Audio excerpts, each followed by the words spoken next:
I just wanted to take a few minutes with you tonight to go ahead and cast just a little bit of vision for what our hopes and our plans are for the 2016 and 2017 school year. I was just thinking today, I started as the youth pastor here, started in youth ministry here in late '07. And I've been doing that. I've been the youth pastor maybe since, I don't know, '08, '09 sometime. And I've seen now a whole wave of kids go all the way through middle school and high school ministry. Kids that were chipmunks are now seniors here. And I want to let you know that I count it a distinct honor and privilege to be able to serve the students here at Mosaic. And I'm grateful that you, as parents, have chosen to trust for 2 hours every week our influence over your kid's life. I really do mean that we appreciate that. We value a partnership with you. That we don't think that we're the professionals doing all the ministry and that you guys are just screwing them up throughout the week and we got to fix them, right? That is not our attitude. Our attitude towards you is of great honor and respect. We know that God has handed you a huge task to raise the next generation in the fear of the Lord. And we know that that is not easy. I spent a week with Renault's kids, and I know that is not easy, right? And so as we share with you kind of what our hopes are for 2016 and 2017, I just want you to know that, like, Mosaic Students, we actually named the ministry Mosaic Students. If you've been here a long time, who remembers the days of the high school ministry known as Axis? Wow, old school, okay? Back in the day, like, I don't know, in the 2000s, it was cool to name all of your ministries something different. It was, like, super confusing, right? But we decided, we're not doing that anymore. We're calling it Mosaic Students because that's what it is. Wow, brilliant, right? But not only that, that was a philosophical decision on my part and our team's part because we do not believe that we are doing our own thing at Mosaic Students and that the church does its own thing, right? We're not like some other thing that is like, happens on Wednesday night that's disconnected from the life and from the body of the church. Mosaic is a church that has always been just an awesome environment because youth ministry has always been a priority at Mosaic Church. Renault's roots are in youth ministry. I think the greatest lead pastors are men who have been youth pastors. I'm biased, okay? But I'm not looking to be a lead pastor, especially after spending a week with Renault's kids. I'm like, wow, his life is crazy. So, but I will say this, that at Mosaic Students, what we are doing is not separate from Mosaic Church, and we believe that God has positioned Mosaic Church in a really unique place in 2016 and in 2017 as we look to step out of this building, which, have you guys noticed how cramped it is in this place? We do small groups. Now, we actually normally have 4 small groups in this room. 4 small groups. Put them in each corner. We put up little dividers. You can see one of those over there. That is what I call not ideal, okay? One year, last year, we've actually kind of worked it out to make it a little bit more livable. But one year, we had kids meeting in a storage closet, okay? 6th grade boys meeting in a storage closet. They called it the Bat Cave, okay? So this building has been less than ideal for a long time. We do multiple gatherings throughout the weekend to fit all of the people who love Jesus and love the gospel and have the opportunity to worship, hear God's word taught, to be a part of the children's ministry and all of the things that are going on here. And so Mosaic is in a unique position, and we believe that God is moving us in the right direction as we pursue moving into Winter Garden. And we don't have an end date for that yet. Winter Garden building is still kind of in process, dealing with lawyers and all that. You've heard the announcement about that. But at some point in 2017, we'll be in that new building. And because of that, as a ministry, as a student ministry, we are working diligently toward that time. And we know that it's going to change the dynamic in very good ways because it's going to give us an opportunity to reach kids that we haven't reached before and to see new students coming into the mix. And so for 2016 and 2017, we're just kind of seeing that we're like building toward what God has for us in our future. if you are familiar with the book of Nehemiah, it is one of my favorite books in the Bible. And I've been praying and asking God, what should I be sharing with these parents at parent night, with where we're at and where we're going, and how can I really help them see kind of what it is that we are seeing down the road for Mosaic students in the context of Mosaic Church. And if you've ever read the book of Nehemiah, you know it's a great book. If you've never read it, it is phenomenal. It is an awesome, awesome book that demonstrates what happens when God uses a person to do the impossible, right? Nehemiah, just to give you a little bit of background, we won't go into all of it, but a little bit of background. Jerusalem had been sacked. They were in captivity. The Jews were in Babylonian captivity. And Nehemiah, he was a cupbearer to the king. And this king and Nehemiah had a great relationship. And what a cupbearer was, a guy who drank all the wine before the king drank the wine to make sure it wasn't poisonous, right? So that was like kind of a big job and / scary job. It's like he was the original Secret Service agent, right? And so Nehemiah was the cupbearer to the king. And one day the king saw Nehemiah and he was downtrodden. He said, Nehemiah, what's going on? He's like, man, the city of Jerusalem is in ruins, and here I am in the palace, and I just feel like I got to do something about it. So God sends Nehemiah back to Jerusalem, and he begins to rebuild the city. And if you know anything about ancient cities, one of the first things you would need to rebuild is the wall, because you've got all these surrounding peoples who would come in to attack and pillage and plunder, right? And so Nehemiah goes back to the city, and he brings the blessing of the king, and he brings people into the mix and says, hey, let's rebuild this wall together. But in the midst of building this wall and trying to do this amazing thing, there's still battles to be fought, because these neighboring people keep coming and trying to attack as Nehemiah is trying to rebuild the wall. So here's what it says in Nehemiah 4:15. It says, when our enemies heard that it was known to us and God, and that God had frustrated their plan, we all returned to the wall, each to his work. So they're working on the wall. From that day on, half of my servants worked on construction, and half of them held spears, shields, bows, and coats of mail. So half of them are trying to build the wall, half of them are holding weapons and defenses, trying to defend the wall and to defend the city. But then it even goes beyond that. And the leaders stood behind the whole house of Judah who were building the wall. Listen to this. Those who carried burdens were loaded in such a way that each labored on the work with one hand and held weapons with the other. Right?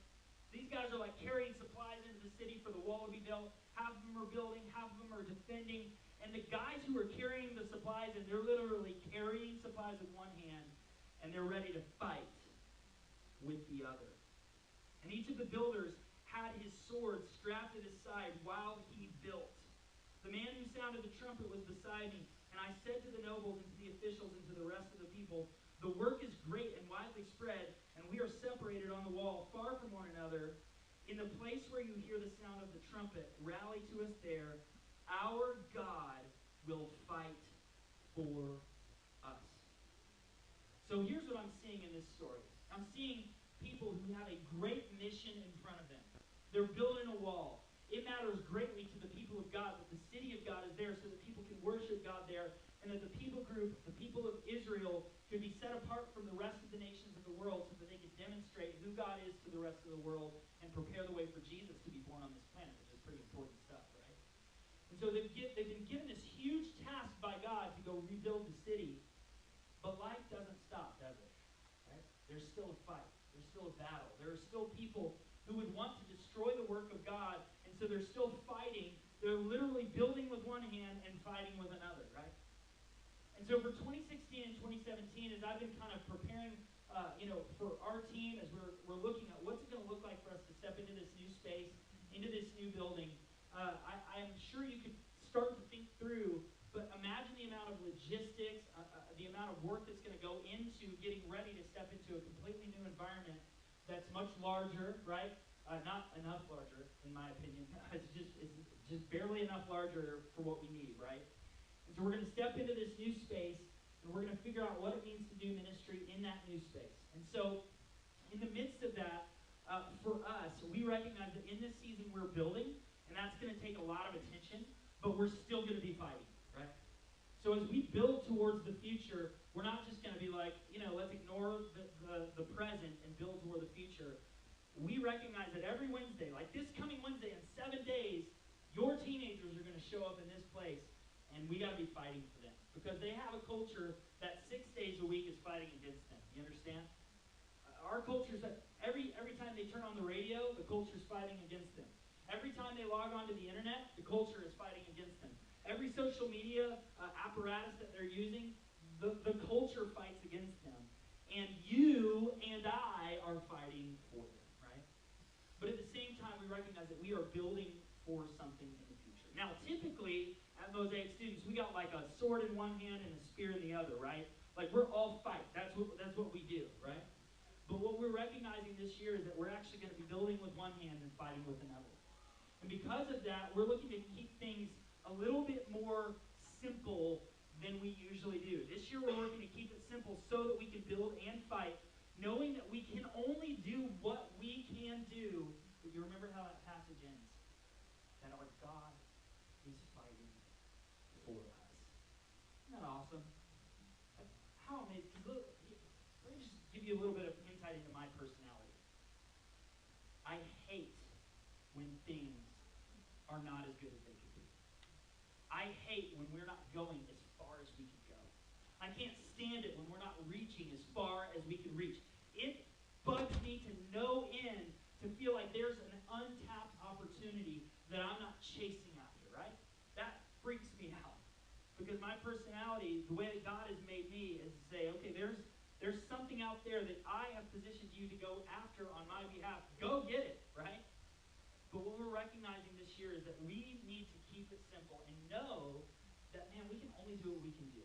We're building with one hand. We're fighting with another. God only gave us 2 hands, right? He gave us 2 arms. He didn't give us 4. He didn't say, oh, okay, you're busy? Well, let me give you another couple of arms so you can work with 2 arms and you can carry with 2 arms, right? Wait. You can work with 2 arms. You can fight with 2 arms. I use the same as people. Anyway, speaking 101. Okay, so God doesn't give us 4 arms. We only have 2, right? God only asks us to do what we know to do. At the end of the day, we got to know that we got to trust God because He is the one who is fighting on our behalf. It's always been that way, right? 2,000 years. This whole capital C church thing has been going on way longer than Mosaic, right? And so God is fighting for us. He always has been. He always will be. And so our job is to say, okay, God, we're going to build with you, and we're going to fight with you, and we're going to trust you with the results. So 2016, 2017, Mosaic Students, we are going to keep things very simple. If you've been around Mosaic Students a long time, you know that we do a lot of crazy stuff. We do events, we do trips, we do all this kind of stuff, and we blow it out of the water. A lot of times it's just mayhem around here. It's a lot of fun, and we are just absolutely 100% sold out for your students, right? But at the same time, we got to recognize that this year we may not be able to do all the things we'd like to do. So, like, let me give you an example. So, parent night. The amount of, like, effort and energy and planning it takes to, like, pull off a parent night so that, like, all the logistics are, like, all the moving parts in a constrained, like, space work. Like, there are multiple people preparing for multiple parts of a night and making sure that everything is where it needs to be, when it needs to be there, and we're already going to go, like, 15 minutes late. Like, it's a lot of planning and effort. And I would love, because I believe in you, because I think that you're so key and so vital to the success of your kids, because if you guys are thriving, your kids are going to thrive. I know that. And so I'd rather be able to connect with you a whole lot more than we're connecting with you currently. And I've had conversations with some of you, man, I'd really love to know a little bit more about what's going on. I'd love to have a little bit more input. I'd like to hear a little bit more about what's going on. And I'm like, I would like to give you more, right? But that's one example of something that, man, we just might not be able to do as much as I'd like to be able to do, right? Like, I'd love to know each one of your names. I don't. Like, I wish I did. Like, I really, really, totally do wish that I did. But we have to recognize, man, we're fighting with one and we're building with another, and we've got to trust God with that. So we're going to be keeping it very, very simple this year. So some of the things that we're going to be working on while we are building, we're going to be building to grow this ministry in quality and in effectiveness. quality and effectiveness. That's what we're going to be working on at Mosaic Students. We're going to be working on the procedures and guidelines, like how we are going to do things. Like we're going to be working on making sure that things are written down so that parents can know what to expect. Like we're going to be working on that. We're going to be working on training and equipping the leaders that we have. Here's something crazy. We counted it up today. There are 24 small groups that happen at Mosaic Students every Wednesday night. 24 small groups. The average youth ministry does not have 24 teenagers. Just to kind of give you like an idea of like the kind of scope. Now a lot of people are like, how big is your youth ministry? Like I don't give a crap. Like we don't promote out there. We're not putting flyers out. We're not trying to like get a bunch of kids to come into. Trust me, if we wanted to do that, we would just have the biggest party you've ever seen every single week, and if you build it, kids will come, but nothing will happen, okay? So that has never been our goal. We've never done attendance drives. Like, that's just not us. It's not who we are. We want to work on quality and effectiveness. So we're going to train and equip the small group leaders who are overseeing the small groups that your students are a part of. Now, I do care, and I really want you to know your small group leader's name, like your kid's small group leader's name. That's why we give this space and time. That's why we got fun facts about the small groups and printed out business cards. That's why we're doing that stuff. Because at the end of the day, when your daughter or your son's in the hospital, that's who they're going to want to come see them. They don't care about me, and that's okay. I'm okay with that, right? I want them to desire and long to see their small group leader when they're in the hospital. You know what I mean?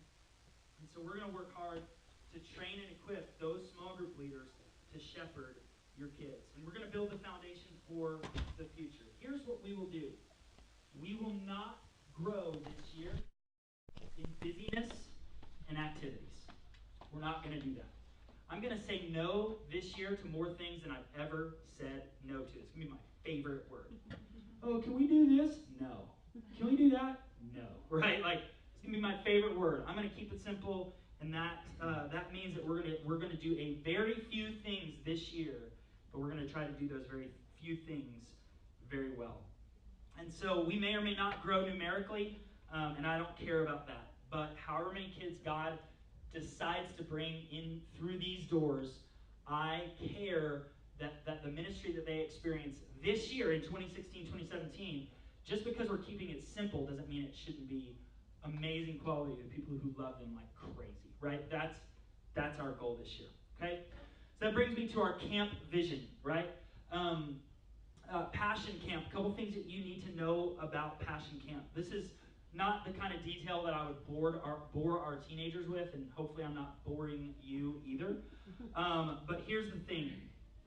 No matter what, we were going to change up how we were going to do camp this year. That was always going to be the plan, because in student ministry, if you do something too many years in a row, kids lose interest. That's just part of who it is. So we're doing the same thing every year. They don't know this. It's all about Jesus every single year, right? Our big youth ministry series this year, you ready for it? It's called Jesus. Yes, I know. Super, super creative, okay? But we're doing Passion Camp for a couple of reasons, but one of the reasons that we're doing Passion Camp, other than that we did want to mix things up, is that the amount of work that it takes, the amount of time and energy and effort that it takes for Mosaic to throw a Mosaic Students camp, it's a lot. Like we met, just to give you an idea, for last year, we met once a week for a year for a couple to 3 hours every single week just on summer camp, right? Like that's the amount of intentionality that it takes to put a high quality summer camp on. And so knowing that as we're stepping into this new building, we're going to be building with one hand and fighting with the other, we chose to go the direction of a camp that's already done, and we're really just bringing our students to that camp. Now here's the deal. I've been around I've been around student ministry for a long time. I've been kind of where I got some of my Christian education was an organization that did large youth events, tens of thousands of kids at every event. They were called Acquire the Fire in the 90s. You remember those? Yeah, some of you are like, yeah, Ron Luce, he had a mullet, right? Okay, yeah, it was like flowing locks of beautiful hair, right? So, for me, I think those summer camp things are super important. But man, when I look at one of those, I scrutinize those things big time. Because I don't want some jalopy up there talking on a mic about some shenanigans that these kids don't really need. Like, give them Jesus. That's what they need. They need the gospel. They need the scripture. Yes, make it relevant to their life, but they don't need some sort of a pep talk. They need Jesus. So I'm serious about camp. I don't just pick any summer camp. I want to make sure that I trust them. So Passion is a high quality, excellent, and theologically trustworthy camp. It is also going to be lots of fun. I mean, they do fun super, super well because there are several thousand kids. I saw one parent get real nervous when I announced that. I don't remember. Was that you? Yeah. You went all right? Okay, here's the thing. Here's what several thousand kids can do. Although, yes, it's is one of them going to try to make a baby with my kid? Yeah, that'd be what I would be concerned. Well, I thought about it for you. That's my job, okay? So we're keeping them real safe. I've been around these teenagers a long time. I know what's going on. I hope you do too, okay? So there are thousands of kids, and what you can do, the amount of epic fun you can have with that many young people, trust me, they're going to have a blast. They're going to make great memories. Parents, I want you to expect a cost increase. I want you to expect that. One of the things that we can do when we offer our own summer camp, see, Mosaic pays me a salary. I mean, dollars on dollars on dollars on dollars, okay? So many dollar bills. So Mosaic pays me a salary, and as a result of that, the hours that I put into a summer camp, the church is taking care of that through my salary, right? Through my team's salary. And that's kind of how that, so we don't pass that along to you through summer camp, okay? We're not okay, we're going to calculate Joel's, it would have been at least $1.50 extra per kid. So just so you know. But what happens when you go to a summer camp like Passion is you're really paying another organization to do all the planning for you. So there is a price increase that comes with that. I'd love to be able to, my heart is always to offer camp as inexpensively as possible and with the highest amount of quality, because I do understand the value of a dollar. I'm the nerdiest Dave Ramsey budgeter you'll ever meet, okay? Anybody a Dave Ramsey fan in the house? Okay, anybody use every dollar budget? I'm on that crazy, okay? I need to be. So, if I could offer you, an opportunity to have your kids have the most amazing summer camp experience, and it would be free, I would do that. I would love that. If you know any extremely wealthy people who would like to donate towards that, send them my way, okay? But I do want you guys to expect a cost increase. It's a high-quality event, but the cost will reflect that. We don't have an exact number for you. We are working diligently on that, and as soon as we have it, we'll let you know. And we're going to open registration a little bit earlier this year than we have in the past. For two reasons. Number one, camp's in June, not in August, so 2 months. Number two, we want to give you some time and some, so you can kind of spread some of that out. And then you're not getting Renault be $6,000 to send his kids, okay? So, not really, but $3,000 for real, okay? So we want to try to honor your budgets in that, but I want to give you a heads up right now. Start thinking that direction. Maybe some Christmas presents this year. Intent to be a summer camp payment on your behalf, okay? So whatever, and then make them earn the rest, whatever you want to do with that, okay? We expect a cost increase. Hopefully it's not going to be a ton, but it will be more. And because of the way the camp pricing is structured, we're not able this year, for those of you who have 9 kids like Renault, we're not able to do a multi-kid discount. The way that our summer camp works when we put a summer camp on is that all of the, let's say if we book a speaker or a worship band, right? If you have 50 kids, it's $10 a kid. If you have 100 kids, it's $5 a kid, right? So the more kids you have, the less per kid the camp costs. And so we can offer multi-kid discounts for that reason, right? It took me 4 times to pass college algebra, but I do know how to budget for a summer camp, okay? But because Passion is the way it is, the camp's, the cost structure doesn't matter based on how many kids go with us. Okay? Hopefully that's clear. If you have any questions about that, let me know. Here are a few benefits that we see for Passion Camp, specifically that I think you guys will be interested in. Number one, new experience and memories for your teenagers. We do want to expand that for your kids.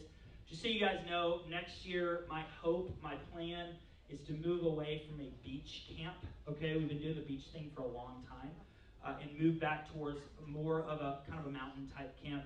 But that, mountains aren't close. Okay, so there's transportation involved. But here's what I'm kind of hoping is that as we move to this Passion Camp price point, and by the way, like our camp price point compared to like band camp or football camp or anything, I mean, y'all know, like ours is cheap in comparison, okay? Y'all know, and I know too, okay? But that doesn't mean we want to arbitrarily just like blow your whole, retirement, okay? Like, it's like, I would love to open a Roth IRA, but summer camp, So that's kind of how we're going to do that, and hopefully next year we're going to be able to do a mountain camp. But we want to provide new experiences and memories. I already mentioned that Passion has a reputation for epic fun, incredible worship environments, life-changing preaching. Man, Louis Giglio, have you ever got... Okay, let me give you a gift before, you think like, so much information, Joel, you stink. Here's a gift. It's free, okay? Go Google, if you've never seen this, go Google tonight, laminin. And it will rescue, like, all your sadness, okay? You will be blown away. It's so fun. Laminin, Laminin tonight. Go Google laminin, if you can remember Louis Giglio, or laminin passion, okay? Blow your mind, all right? Louis Giglio is awesome. He's going to be one of the main communicators, and he is incredible. So we love him, and we love the Passion movement. Also, here's fun news for you guys that if I were a parent, I would be excited about. So check this out. Passion Camp is live streamed. So you can see exactly what your kids are experiencing in every session. How cool is that, right? So you're not going to be like, how's camp? It was good. But like, what did you like about it? I don't know. Slap you upside the head. So it's live streamed. You can check it out. And then number 4, with this summer camp, and with the cost increase does come this benefit. The hotel environment will be nice and safe, and the hotel blocks out floors for the youth groups to be together, okay? So the resort that we go to in Cocoa Beach has a phenomenal facility in terms of like the group activity that can happen.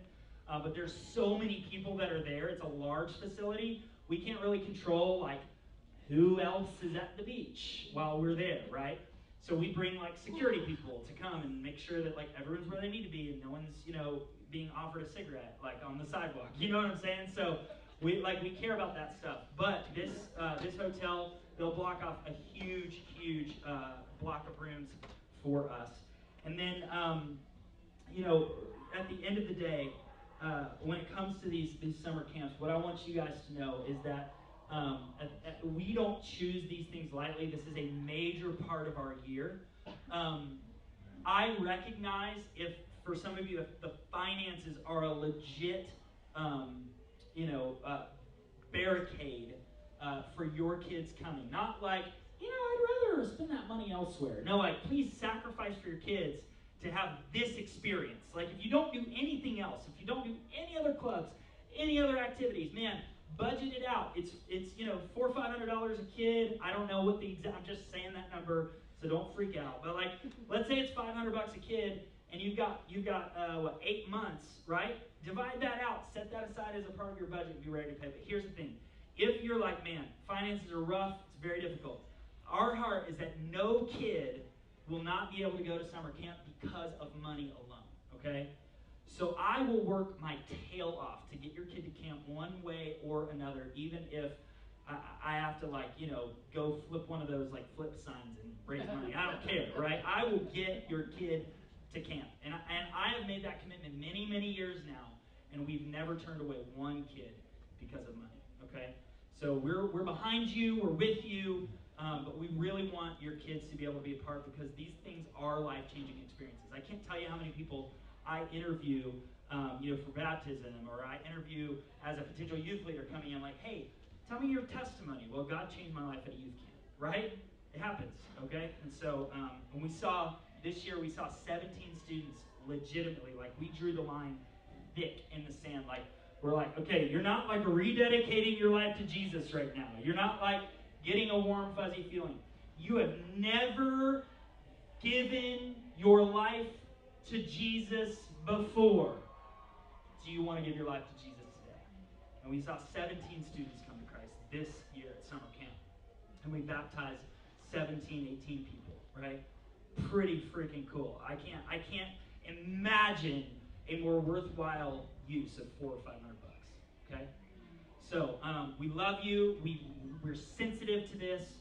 We're behind you. Like, we want this to be an awesome part of 2016, 2017, okay? And then finally, I'm going to make this brief because it is way past time to go. We are offering a very low-key summer missions trip to Guatemala. Very low-key. We're talking 10 to 15 students. So if your student is like dying to go on a mission trip and you've talked to them about it before, that is an option. We're not promoting this, big. We're not using lots of videos and social media and all that stuff.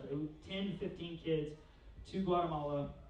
Our global partner there. We are offering that trip. It'll be in July of 2017. That costs about $1,500 per person, approximately, and you can fundraise for that. Man, that's all I have for you guys tonight. Hey, this year, we're building the wall and we're fighting. That's what we're doing at Mosaic Students, right? And so come on the journey with us. If you have any questions, anything you need to talk through, I'll hang out here for a little bit after this. But otherwise, I see a horde of teenagers in the lobby, and you probably have some I don't know, preparations to make some water to buy. There's like no gas or bread or water. How many of you guys have been Christians a long, long time? Just like 25 years or more. Okay. The world is filled with guns and war. Everyone got trampled on the floor. I wish we'd all been. Yeah, that's how we used to scare people into heaven.